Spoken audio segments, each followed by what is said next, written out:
সন্ধ্যার নাস্তায় হেলদি এবং ঝটপট কিছু তৈরি করতে চাইলে তৈরি করে নিতে পারেন মিষ্টি আলু দিয়ে এই মজাদার স্টিক্সগুলো।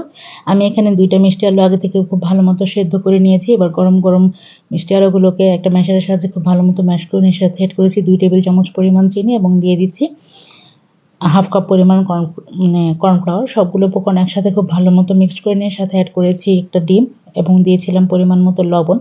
দিয়ে এটাকে খুব ভালো মতো মিক্সড করে নিয়ে সাথে আরও অ্যাড করেছি 3 টেবিল চামচ পরিমাণ কর্নফ্লাওয়ার। দিয়ে আবার খুব ভালো মতো মিক্সড করে একটা ডো তৈরি করে নেব। এবার একটা বোর্ডের মধ্যে এক সাইডে বেশ কিছু সাদা তিল নিয়ে অল্প অল্প করে ডো থেকে নিয়ে বা এরকম লম্বা স্টিক্স আকারে তৈরি করে নিব হাতের সাহায্যে। আপনারা কেউ চাইলে বেলে এটাকে বেলনির সাহায্যে বেলে এবং ছোট ছোট করে কেটে নিতে পারেন লম্বা লম্বা করে। যে যার ইচ্ছা মতো এটাকে শেপ দিয়ে নিতে পারেন। আমি স্টিক্স আকারে তৈরি করেছি।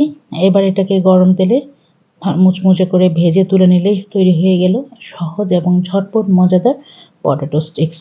এই স্টিক্সগুলো কিন্তু একদমই মুচমুচে এবং তৈরি করাও একদমই সহজ। সন্ধ্যার নাস্তায় বাচ্চারা কিন্তু খেয়ে নিতে পারে এবং এটা সংরক্ষণও করতে পারে।